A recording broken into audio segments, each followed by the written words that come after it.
Hello and welcome to Elecspo, and it's the request hour, because for as long as I can remember, for like a few weeks really, one loyal Elecspo fan has been commenting every day, every video, wanting me to bring his FM simulation alive. And today, my friend, the time is now. So if you don't like the video, this is the guy to blame.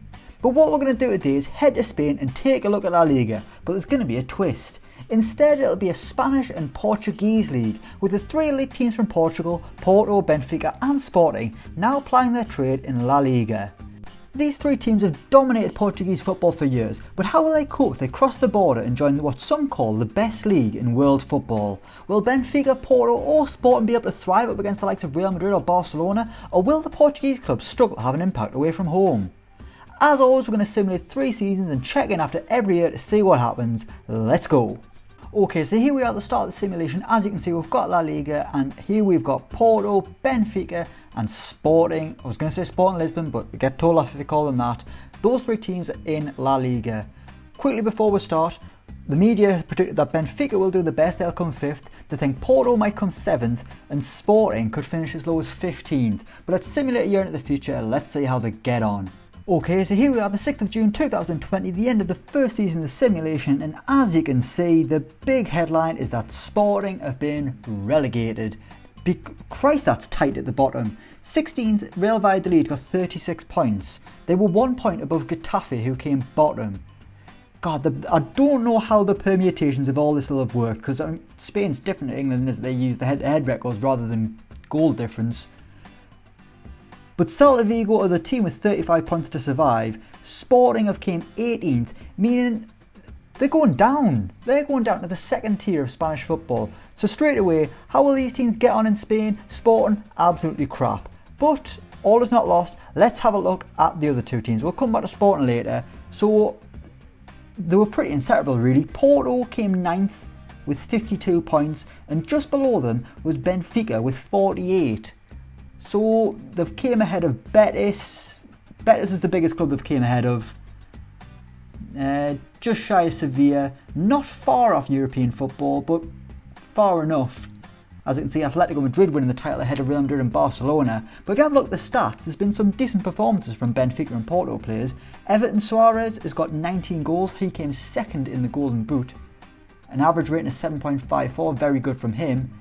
And this gentleman, Sergio Oliveira, Portuguese midfielder, has got 12 assists, which is more than anyone. That's more than Messi, more than Griezmann, more than Vinicius Jr., who Karim Benzema hates, more than anyone. He has came top of the charts. So as we say, Sporting have been relegated. They did change the manager in March. They brought in Carlos Corberán. I want to say he's the Huddersfield Town manager who we got from Leeds. I feel like he is. Let's have a quick look. Yeah, he is. So he was the Leeds coach, then Huddersfield brought him in. Well, either way, he couldn't keep them up. We'll have a look at the players, see if there's any star performers. The top 3 rated players were all away on loan. Jolson Fernandez. No, he's barely played. Sebastian Cortés, former Sunderland defender. The only consistent player to feature highly. 32 appearances and an average rating of just shy of 7. It has been a very, very poor season for Sporting Lisbon. Andrés Spora with more goals than anyone in this team. 8 in the league. Still pretty poor. So that's Sporting Lisbon. Very, very disappointing. It'll be interesting to see if they can come straight back up. But we'll head back to La Liga. Let's have a look at Porto, see how they got on. We can see there's been a change in manager. Marcelo Bielsa, the Leeds boss, is now in charge at Porto. The former boss, Sergio Conceição, I believe I don't know if that's how it's pronounced, but he's been sacked. He got the sack just before Christmas. And Bielsa came in, back in La Liga, steadied the ship. Let's have a look at the league table, see what position Porto had been in come Christmas. I hadn't even been doing that badly. Not really sure why he got the sack there, but whatever. Let's go back to Porto. Good to see Pepe back in La Liga after his Real Madrid spell. Sergio Oliveira, that top assist getter, I never know what to call him. He's been their best player. Ivan Meccano's done well, as has Romario Barro, and Pepe's done alright as well. Goals, Musa Morega's done well, Zé Luis has done well. Both getting 19 goals in all competitions, and that was enough to put them in 9th ahead of Benfica. Benfica, they've sacked their manager. So obviously standards are pretty high. Jorge Jesus given the boot at the end of the season. Neither team did anything in the cup competitions either, which is disappointing. I'll have a quick look at them. Benfica did make it to the Spanish Cup final. They were beaten 2-1 by Barcelona, so that is a decent performance there from them. But the other two did absolutely awful in the Copa del Rey. Porto there beaten by Bilbao in the third round. As for Sporting, they were knocked out in the second round by Ebro, who they seem to play Spanish second division B3. Don't know what that means, but it doesn't sound very highbrow. This has been an awful season for Sporting Lisbon. They need to get themselves back to Portugal as soon as possible. But that is the end of the first season. Porto coming 9th, Benfica 10th, Sporting going down. Let's simulate one more year into the future. Can Porto and Benfica kick on from this solid start despite sacking all of their managers? And can Sporting bounce back? Let's find out. Okay, so here we are, Season 2, the 5th of June 2021. And yet again, Benfica and Porto, they've done all right. That's about it really. There's been a slight change. Benfica have came 8th this time with 56 points, going ahead of Porto, who got 54. Obviously Sporting aren't there, they were in the second tier. We'll come to them later. But if you have a look at the stats there, in the assists, Felipe Luis, it's not Felipe Luis. Why did I think it was Felipe Luis? It's Florentino Luis, the whole midfielder, fantastic player. One to watch in years to come, back from his loan spell at Monaco, and he's got 11 assists for Benfica in La Liga.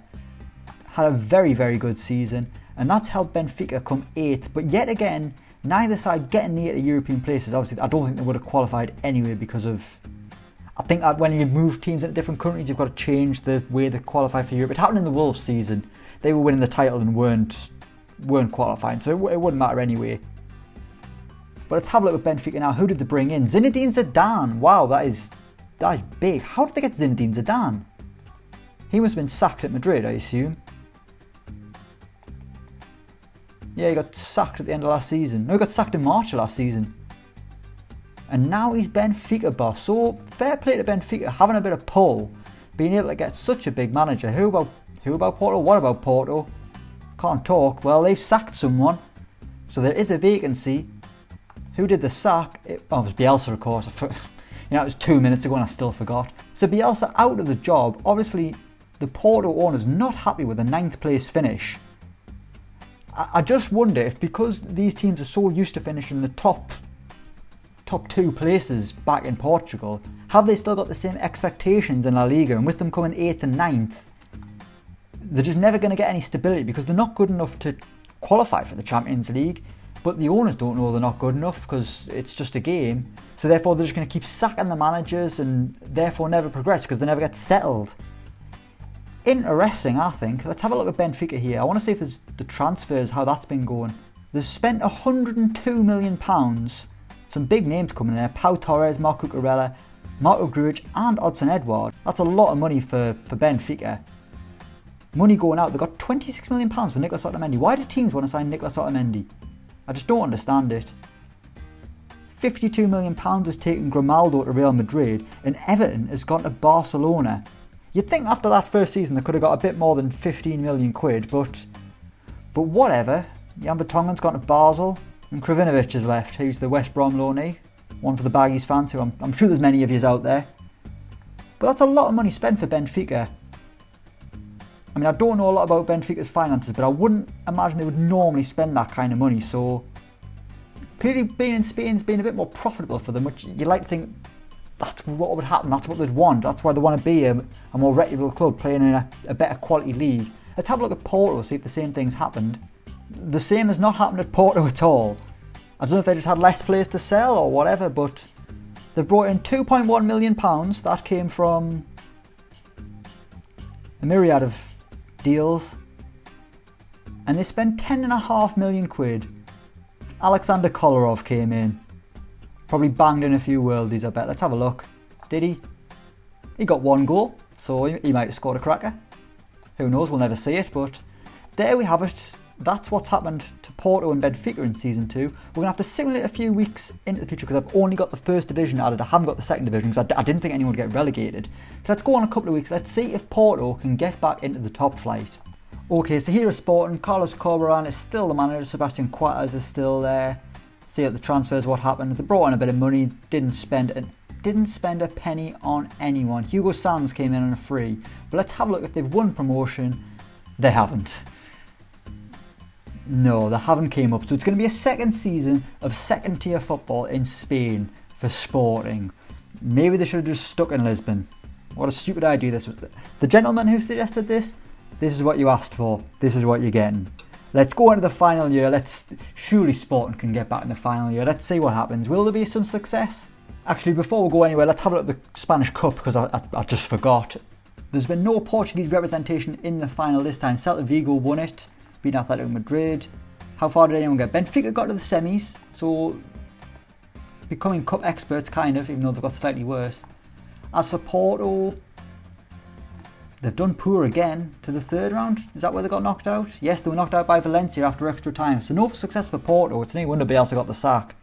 But I mean, at least Benfica have been doing alright in the cups. They've got to a final, they've got to a semi-final. Let's go one more year into the future. Let's end this simulation. One more year. Can they win something? Can they at least improve? Let's find out. Okay, so here we are in year 3. And this time there's been a little bit of progress from Porto and Benfica. They're making moves in the Spanish top flight. Porto have came 6th and Benfica have came 7th, but it's that head-to-head record that's put Porto ahead of Benfica. They weren't far off European football. I mean, Porto would have made it, but obviously because of the coefficient or the qualifying rules that I just don't know how to do. It's Sevilla who've made it instead. But progress from both Portuguese sides, climbing the divisions. Florentino Luis, one of the players of the whole season again. I mean, 8 Man of the Match awards. Let's take a look at him. He's had an even better season. 7.37 from him. I don't know why we're focusing so much on Florentino Luis, but I'm just impressed. Have the manager stayed? Who came in at Porto? Is Marcelo Gallardo, a highly rated Argentinian manager, someone who I think we're going to see in Europe sooner rather than later. Has he been the manager the whole season? He has. He replaced Marcelo Bielsa and he has came 6th. What about the cup competitions? Has there been any progress? They got knocked out by Valencia again, this time on penalties. Porto did. As for Benfica, they didn't make it to the final. They didn't make it to the semis. They're going backwards year after year. This time it was knocked out in the quarters. Villarreal beat them. So I've gone from calling them cup experts to going backwards, but never mind. Let's have a look at Benfica, see who they've got as manager. Zinedine Zidane's gone. That is a concern. Luis Castro's the boss now. Zinedine Zidane was sacked by Benfica. He's now unemployed, just, sitting at home eating donuts, watching reruns of Dexter or Game of Thrones, I don't know, but he's not the Benfica manager anymore. Hasn't even got the Real Madrid job back. Luis Castro was the man that came in. I mean, how bad were things going for Benfica? For Zidane to get the sack on the 3rd of March of this year. Let's have a look at the league standings. Benfica did have a slow start of the season, but I mean, come March, they were kind of over that slow start. They didn't really improve that much under Castro. There you have it. What about Sporting? Actually, before we go to them, let's take a look at the finances. See if anything's changed at Porto after last season. They spent absolutely out. They've spent a bit more money. It looks like Porto are the kind of club who are only going to spend money if they've got it to spend. They brought in £78 million. Let's have a look where it went. £55 million. Romario Barro going to Atletico. I mean, that is a great fee, but the issue is now that you're selling them to a rival club. It's not just going to another league. But £81 million has been spent by Porto. Biggest rival, Diogo Jota from Liverpool, the man everyone's talking about right now with his heroics at Anfield and all over Europe, really. Well, in Atlanta, so in Italy. That's all over Europe, I guess. Who else they brought in? João Mario from Inter Milan, a Portuguese favourite. Diogo Jota was initially on loan. They've made that deal permanent, so that's good to see. £24.5 million, it's a fair wedge of cash. Callum Hudson-Odoi on loan. Andres Prieto from Birmingham City. And Matteo Darmian on loan from Inter Milan. That's nothing really to get excited about. What about Benfica? Obviously they spent a lot of money last season. Brought in a lot of money as well. Let's have a look. It's gone down. £44.5 million brought in. Haris Severovic going to China. That's good. Pizzi gone to Rennes. And not too much money spent, £28 million, so they made a profit. Lucas Klosterman, the big arrival, the right back, who has done nothing brilliant, particularly in a Benfica shirt. So there we go, those are those two. Let's head to Sporting. Have they got promoted? Who's the manager there now? Still Carlos Corberan. So for all that Sporting have gone down, they're the one team that have stayed true, I guess.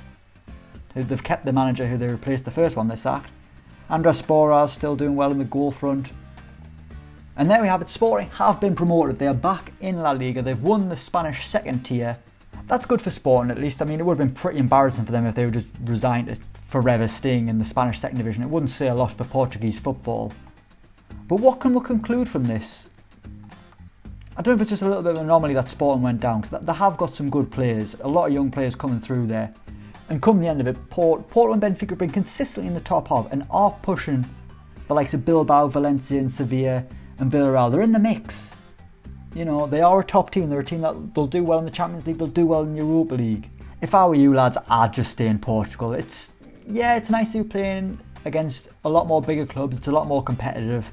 But it's not just nice to win things. I mean, the Portuguese league, this isn't like a PSG where the same team is winning it every year. There is competition between Benfica, Porto and Sporting to a certain extent. If I was them, I'd just stay there. This isn't a case of like Celtic and Rangers needing to come to England to, prove themselves. You're alright in Portugal. Just stay there. You're not going to win La Liga. You're not going to topple the Madrid Giants or Barcelona. It's going to be pushing for top half every year. So there we have it. That is the end of the what would happen if Porto, Benfica and Sporting played in La Liga Football Manager experiment. Thank you to the gentleman, I mean it might have been a woman, thank you to the person who suggested it. I hope you enjoyed it, I hope it was worth the constant commenting. But until next time, don't forget to like, share and subscribe to Elecspo, and until next time we will see you around.